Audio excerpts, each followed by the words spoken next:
So in the package from China there was always something cool to find. And in today's video we are going to take a close look at this gigantic, massive package from China. But in today's video I just want to focus on the classic arcade games machine. You can also just play actually the games on it. They also sell this thing like a complete kit with light guns. So in the package we're just going to get ourselves spare buttons. We're going to get ourselves the power supply, and this is not a typical power supply we find with Pandora's boxes. This is a 12 volt 7 amp, so quite a beefy one compared with like say 2 and 3 amps we're getting normally. And then of course the manual itself, Pandora Gun Max. So there's an option to get yourself some light guns with it. But I just wanted to focus on this machine. How is it, what is it, and what can we actually play? Because you do pay a lot of extra money for it. We're going to get 6-button layout, a lot of cool features, and even a PC that's inside this machine gives us a full like new range of variation of gaming that you can play with it. So I understand that they have different variations when it comes to setups. Some have the game boxes, that's actually what is in here. You can just buy it for your arcade machine and just slap it in and add your light guns and just play.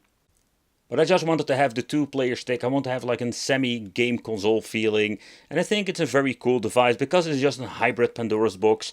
And with hybrid I mean you can just use it like your typical games and even more than we've seen before. And we have the option to use the light guns of course. But how is the overall quality of the arcade stick? I can tell you it's slightly disappointing, and I will tell you why this is. So when making the order for this classic arcade game stick, I just wanted to check out what I'm actually going to get when it comes to the overall quality with different kind of styles, because you can have a lot of different kind of decals on here. With Pandora's box you can remove the joystick and everything, like rip it off, put something else on it, but with this, that is not possible. They are using a different method of getting this on here. I don't know, they were saying something about printing it straight onto the metal. It's not super bad. It got a very nice matte finish to it, but I do find it concerning if you're going to get some damages. There is no way of replacing this. Another thing is the button layout and the joysticks. Let's talk about it. So when buying a very expensive product, I want to have at least a good joystick and buttons. And the joystick, I'm going to be honest, they feel like somewhat clones or something, and they respond very well. So they did an amazing job at that. The disappointing part is basically the buttons over here, because when you're looking at them, they're just your typical Pandora's box long travel buttons. They're not super bad, but for the money I wish they added premium buttons to this. But when you're looking at the layout, it's quite basic for both players. But we do have 8-button configuration, and the way how they place the button, I really like it. The curve that you're going to get, there are different styles when it comes to button layouts. Personally, I really like this one. Over here we're going to get the coin, the start, and that's it. But over here we're going to get ourselves the pause button. The pause button is different from player 1 where you can enter a coin. The pause button is mainly when you're going back to the main menu if you want to make a quick load and quick save if that's possible. And at the right bottom what we're going to get over here are 2 similar buttons like the coin start and the pause. Only they're like red and blue, and they are for adjusting the volume, because this thing has been configured to the volume of the Windows volume control, because yep, this thing runs on Windows. But let's take a close look at the backside of the product itself. Over here we're going to find ourselves the power button, because it's a Windows PC. Here you can turn it on and off. And over here we're going into the setting, and here we do have all the connections. But when you're looking at the overall quality, when it does the case itself, everything has been made very well. First of all, with the cheap ones, we're going to get the Pandora's boxes for a couple of $100. You're going to get these very thin acrylic things at the top. Not bad at all, but this gives like a more sturdy feel to it. And the other important element, what they're most of the time forgetting, is of course the angle of the system itself. If you're going to put your hand on it, it needs to be very comfortable. So where I am a huge fan of Bodhesera, that is an operating system that also runs on mini PCs. But they have chosen for Windows in combination with their unique Pandora Gun Max layout. And also let's talk about the layout and what I actually think of it. But in the end you're going to get yourself just Windows login, and over here we're going to need, let's say, 30 seconds or so, maybe a little bit longer, for getting to boot up the Pandora's box menu that we're familiar with when it comes to these Android box versions. The classic arcade games, it has a lot of potential, but I can tell you it does miss out a lot of things. For example, there was no PlayStation 2, and I think that is one of the biggest bummer. Such a cool opportunity to have a stick with an expensive PC, but we can actually play some freaking PlayStation 2. But let's boot up the device, and I just wanted to show you actually how it works. The first time you're going to plug in the power supply, it will automatically boot up and give you the beeping sound. Very shortly we're going to get the BIOS, the Windows logo, because actually this is just a mini PC with Windows. But what is quite interesting is that when you're going to be waiting for some time, you will see a blue screen, or better said a desktop with some icons on it. Actually, later on I will show you and explain what it is. It will log in like every Windows PC, and that's it. Taking a couple of seconds, now it's going to be loading up the Pandora's box front end. And again, it will take quite a long time. I wish they made something that is going to be like a faster, smoothing experience. The Pandora Gun Max, they also call this thing. And there we go. But let's take a close look at the Pandora Gun Max main menu. So it is similar to the things I have seen before when it comes to the made for arcade stuff. Back in the day I've reviewed it. So we have one big gigantic 3D-dimensional list. The menu itself, it's similar when you're looking at the Pandora Key 7 for the people who still remember that board. So one big gigantic mess, and if you want to go back to the menu, you need to all the way go back to the top. Then we go into the two-dimensional favorite, recently played, and the search. The search can also be quickly go to when you're pressing the start, and here we can find the categories, and that part works just fine, but also here there is no alphabetic order. But when you want to search for a game, so let's choose Sonic, and let's see how the search works, because that is also sometimes absolutely messy. So it seems to be working just fine. Alright, let's press start. And here we go back to the Sonic list. So that's one of the things you can do with this. Press start when we go into the clear. And pressing start again, it will bring you back to the 3D or the top of the list. So it's a little bit different way how you need to navigate. It's not the best menu I've seen, especially when it comes to the alphabetic order. I wish it did something. And of course there are a lot of double games. But the platforms we're having is Dreamcast, N64, MAME, PlayStation Portable, PlayStation, Super Famicom, Famicom, Game Boy Advance, the Game Boy Color, Mega Drive, and the arcade stuff and PC Engine. There is even a light gun, of course, and the trackball, but we don't have a trackball in this thing. I find it a little bit a bummer, especially because this is more of the premium product you're selling. And then, of course, the different categories. So one of the things I'm really curious about, because this is a mini PC, let's see how it will run with different kind of high-end platforms. Think about PlayStation Portable. So another thing I just wanted to check out, and let's see how it actually works. The icon at the right will give an indication what kind of, let's say, platform it is. In this case, there are all, or most of them apart, are just for the light guns. So the light guns, we do have a lot of classic games. Pressing this pause button will grant you the option to go to the menu and having a quick load quick save. Where the quick load quick save worked quite well. Unfortunately, there is no way of changing the aspect ratio. Yep, they messed it up again. So first off, let's try Killer Instinct. Yep, this is the first Pandora's box that actually played the real arcade machine version. Where all the previous models are running on the Super NES version. I think it's absolutely a great addition, and that is thanks this thing is running on a mini PC.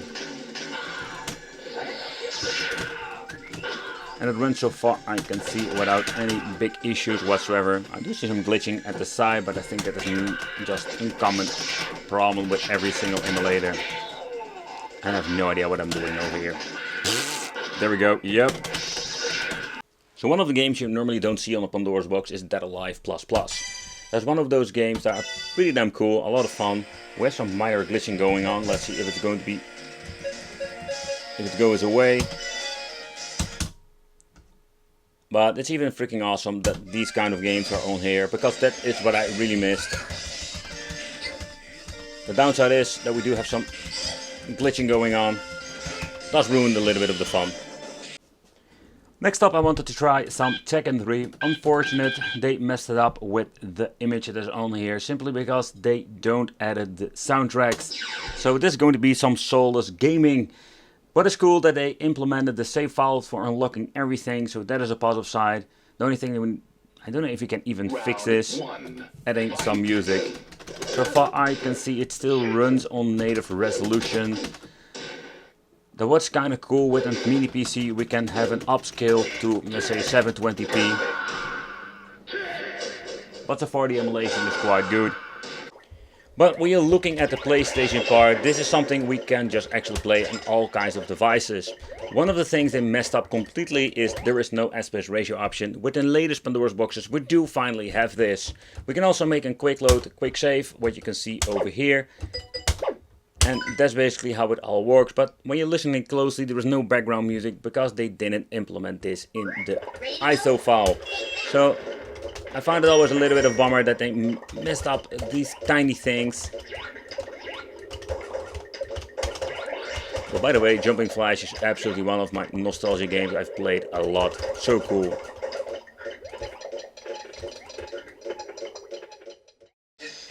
So where we do sometimes have some minor hiccups when it comes to cheaper boxes, also when it comes to game systems. With a PDC like this, we can actually play some cool Sega Dreamcast games. There is no way getting in the backend, so I cannot really see how the resolution has been implemented on this game or what kind of emulator. But so far, I can see that's going to be running on full speed. Let's see weird glitches going on.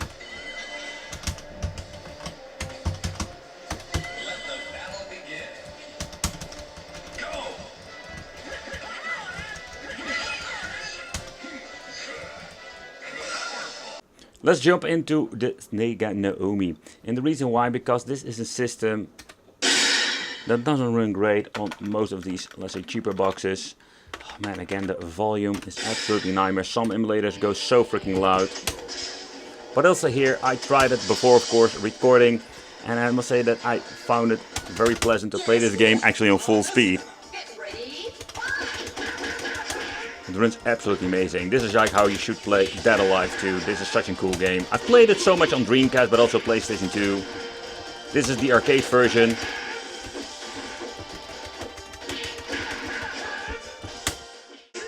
So for the N64 test bench, I just wanted to check out Cruising the USA.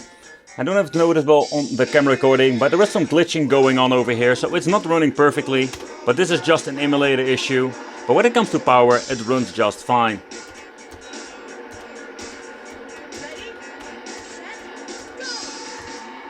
It's maybe not the best perfect game to play actually with a joystick, because it's very sensitive, but I just wanted to show you that it seems to be running just fine.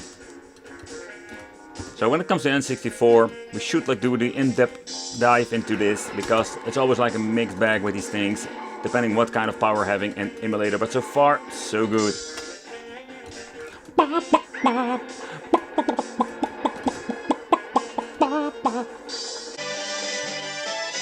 So one of the systems where this arcade stick absolutely destroys the competition is with N64.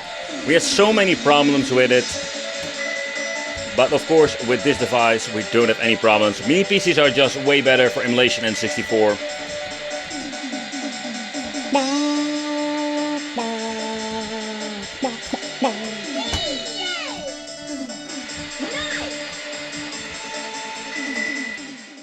But if you're going to deep dive into, let's say, Game Boy Advance, they will run just fine. But oh man, this looks so extremely pixelated. There are some options to get an HD filter going on, but I can tell you, you really don't want that. We should have an aspect ratio going on over here in combination with some bezels.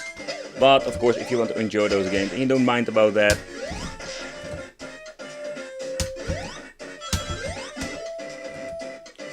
but Game Boy Advance can be played also on the cheaper game boxes. But that's the reason why I don't want to focus too much in this video. But I just want to give you a quick view that it actually works fine, but no bezels and no aspect ratio. Let's jump into PlayStation Portable. And with a mini PC like this, we do have enough power to run it at least native without any frame skipping enabled. So when pressing the pause button, we go into the special menu, or I've shown you before, but we cannot go to the PPSSP emulator and mess around with it. So if we have problems, we can fix it.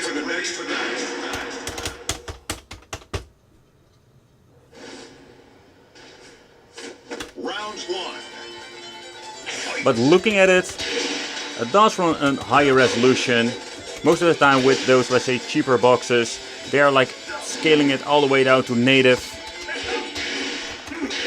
But it looks quite sharp and very crisp. You win. But if you just want to play some Wipeout with a joystick, it is possible. And with this mini PC we do have so much better performance for PlayStation Portable. But also when you're looking at the overall performance and how it looks, it's not bad at all. This is not running on native resolution, I can see. So it has been upscaled a little bit and it looks amazing. And this is the stuff that I'm missing out on, let's say, the cheap Pandora's boxes. Nice. But okay, so let's take a close look at God of War of the PlayStation Portable. I don't know if there's going to be any audio. So let's go to the load state. Somehow they seem to be messing it up with the audio again. There we go.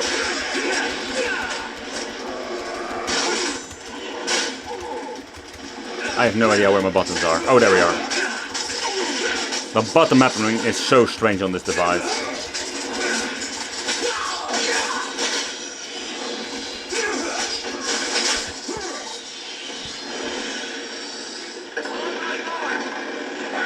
But one of the missed opportunities when it comes to the stick itself, that they didn't implement, like always, the freaking audio.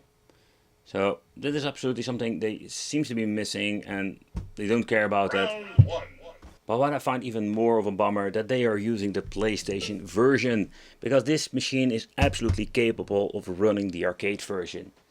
Okay, so let's take a close look at the inside of the machine. Because I know a lot of you are interested in that and I didn't show you in the unboxing video. So the only thing that we need to do is removing these 3 screws. So what I mentioned before is that this is a very nice case. I really love the high quality of it. It's something completely different. It is a bummer about the logo at the front. I wish we could replace it. Because after realizing I've bought this, there are so many cool decals I wanted to have on this.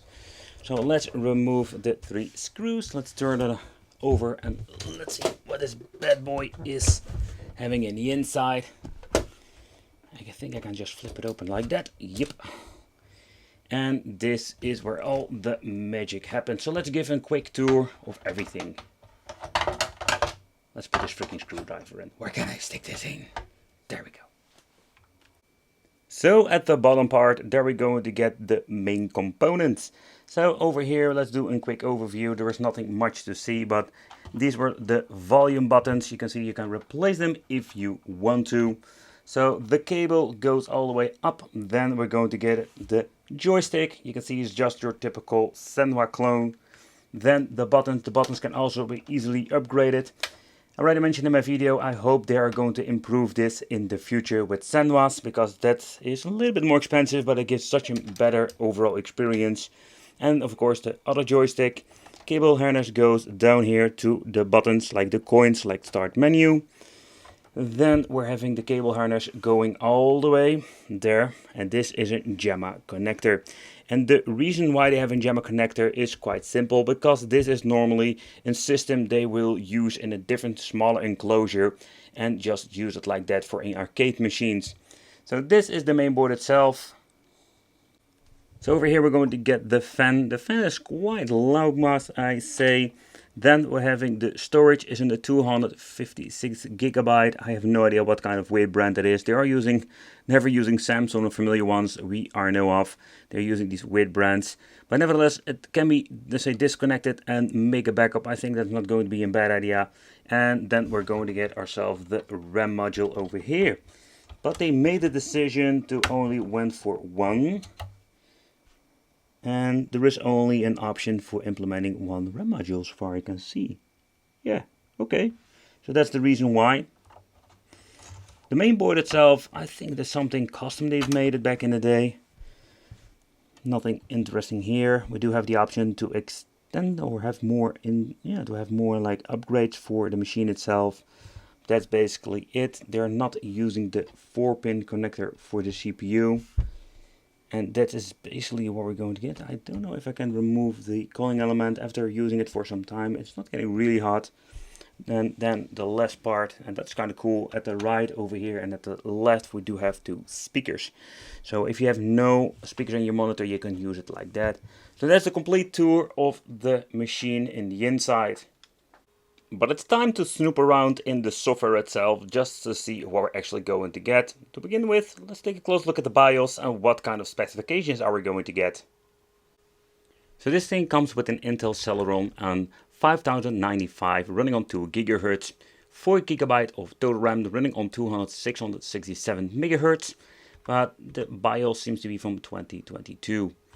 So it's quite interesting to see that it's actually running on a very nice chipset, and I mean a low power chipset of course. I wish it was an i5 or an i7, it would be having so much more potential. But for now I think it's pretty damn cool. But again, maybe in the future they can just slap something more powerful in it. But what I find interesting that PlayStation 2 was playable on the chips like this. The Pandora Gunmax. So when the device has been booted up, the next thing that we need to do is pressing escape on my keyboard. Because over here we're going to get ourselves the hide cross and show cross. If you're going to click this, you can just easily navigate through this and just say, I want to remove a certain option. But let's snoop around. Over here we do have the activation. So it seems to be there is something going on with activation software that is going to be enabled. It says like enable disabled updates. So there is a program for disabling updates. Going into the hard disk itself, there is going to be quite interesting in my opinion. So let's do that. Let's open up a folder, or let's see if I can go into it. Because man, they locked it. It's not super easy, but let's go to the documents. PC. Here it says alpha shooting. Let's give it a big screen.